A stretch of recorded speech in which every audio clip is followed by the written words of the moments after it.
What's up, everybody? This is Battlefield Joe 97 here, giving you his thoughts, opinions, and a review on Donkey Kong Country Returns for the Wii. Now, you may have these questions coming into your mind. Why am I reviewing an old 2010 Wii game instead of the more recent game within the Donkey Kong Country series, which is Donkey Kong Tropical Freeze? Well, because of one reason. I didn't get to complete Returns until as of lately, and that's been on my head ever since. And from how I'm playing Tropical Freeze, I didn't want any of you to wait for my review on the latest game on the series. So instead, I went back and finished Returns at last. And let me tell you something, my dawn was extremely hard from this goddamn game. And I can see why I stopped playing through it, because it is frustrating. But it's in a good way, by the way. But, and two, I didn't want any of you guys to wait for my opinions on Tropical Freeze yet. So you're going to get a substitute, and the substitute will be Returns.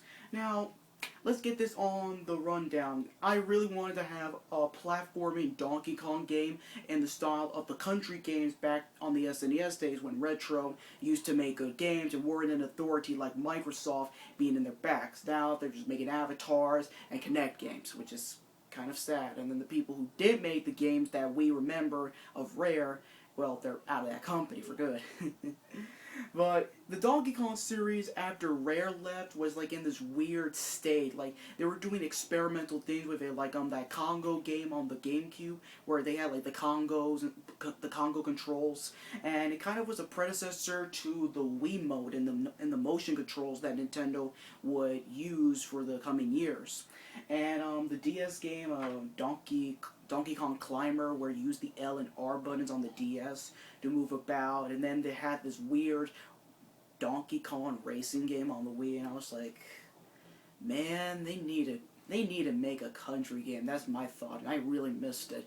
And when playing a game like New Super Mario Bros. Wii, I really wanted to have a platforming game for Donkey Kong. I really wanted my Dawn on for the ape himself. And when 2010 came along, and let me tell you something, E3 2010 was Nintendo's best E3 in a long time. It was the best one. They went bang, bang, bang, bang, bang, and all of the offerings, GoldenEye 007, man. I hope they do that. I hope they do that in E3 2014. But anyhow, I'm sidestepping in the actual game itself.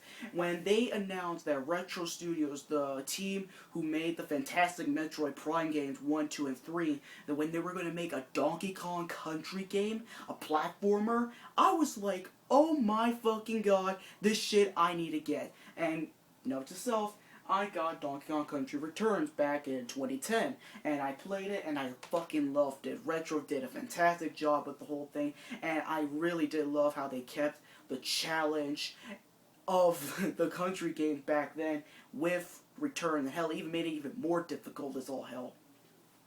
But anyhow, that's the intro aside, and let's talk about the story, because we need to get that out of the way. The story goes that, well, Donkey Kong and Diddy Kong and Cranky Kong and all the other Kons within the island are all having their peaceful time and eating their bananas and forget the non-hard. And then the enemies that in this game, called the Tikis, come in and swoop in all of the bananas from the Kongs themselves. And let me tell you something, Donkey Kong and Diddy Kong, you mess with their bananas, they go bananas back on you. And the Dons won't be pleased nor expanded. But going out of the whole way, as you play as Donkey Kong and even Diddy Kong, if you're playing co-op online, co-op offline multiplayer, you get to travel through 8 different islands in order to fight against the Tikis, and like in the final levels within the islands, the Tikis control like these certain types of enemies that you really have to go through. And let me tell you something. Those bosses, oh boy, they're not like the bosses in the new Super Mario Bros. Games or even 3D World. These bosses are fucking hard. Like, you need to know what the hell you do with them, and heck, if you want to use the items in order to help you a little bit, you need to know how to use them as well. So yeah, the story aside, and maybe a little bit if I explain the gameplay, the gameplay. The gameplay isn't a platformer in the sense of the Donkey Kong Country game back on the SNES, but with like multitude of control schemes. For one, you get to use the Wii remote alone and sort of use it like an NES controller layout, or you can use the Wii mode and the nunchuck, and I really need to find my goddamn nunchuck, but I'm recording right now. So yeah, pretend I got a nunchuck right over here, or if, let's go right here. Oh no, you just use the Wii mode alone or the Wii mode and the nunchuck. And to be honest with you, both methods work extremely well, but I much prefer to have an analog stick with me, so the nunchuck and the Wii mode control layout is good for me. But I need to put this right over here. Your thumbs will be sore as all hell by pressing the A button, because my god, you need to be precise with your platforms, you need to know what the heck you're going to do, and you need to swing the goddamn remote in order to do like the rolling, as you know Diddy Kong and Donkey Kong go about throughout the levels. And yeah, the levels are hard, they're challenging, and once you progressively go through the game, they do become harder as all hell. So you gotta get your dawn on, you need to know your platforming expertise and stuff like that. And then once you finish that final boss, and then you immediately have the option of shaking the nunchuck, the Wii remote, going like this. It just feels satisfying. It's like one of the most satisfying things to do out of a boss that I did as a gamer for a long time. It is goddamn so much. It's so much fun to do this shit once you immediately defeat the bosses in this game. And for the most thing, the one thing I can say that I didn't like about the game was Super Con. Now, yeah, Super Con is optional within Donkey Kong Country Returns, just like the Super Guide within New Super Mario Bros. Wii and New Super Mario Bros. U. Oh, shit. Goddamn things fly out of the shelf. But even then, with how these levels are hard and challenging, and sometimes you can get frustrated as all hell, not think straight as all hell, you just want to know how the hell can you go through these fucking levels. And I'm being honest here. I'm generally being honest here.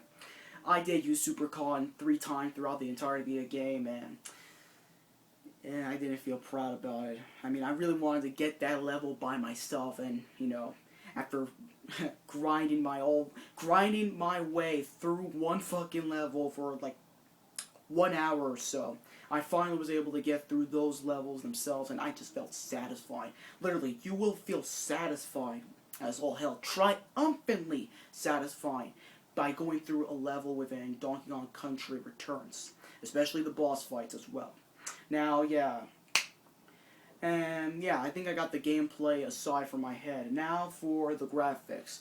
The graphics in this game look fantastic as all hell. Even if it's a Wii game and it outputs in, what is it, 480p or whatever, and using an HD TV, it kind of looks a little bit muddy and fuzzy. For the most part, the art style within Donkey Kong Country Returns really, really makes this game look beautiful as all hell, despite it making it a little bit more muddy with my HD TV and the Wii that I output into it. But if you have a Wii U and you haven't gotten Tropical Freeze, but you want to get your dawn on early as all hell, I suggest picking up Donkey Kong Country Returns for your Wii U, because Wii U, the only 8th gen console to have backwards compatibility, unlike PS4 and Xbox One. But yeah, I don't know how I'm mentioning those in a Donkey Kong game and a review of all that. But what I mentioned with that is the fact of being able to play this game with a little bit of HD fidelity in the picture quality when you're playing a Wii game on the Wii U.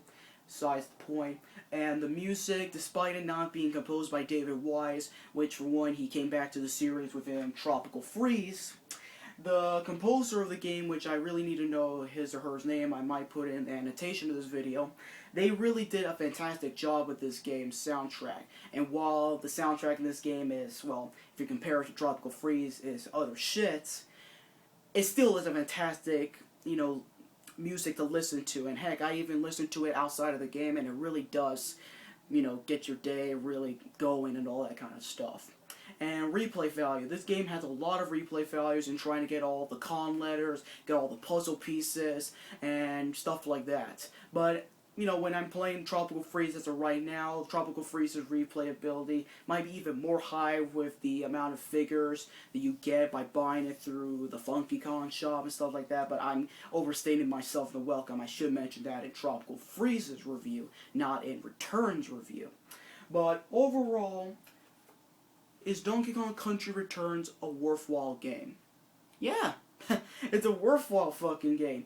If you're someone who wants challenge, who wants a difficult platformer, who wants to feel satisfied by going through it, and just wants a beautiful game, despite it being on a SD console, and wants music that is beautiful to your ears, well, get your dawn on for Returns.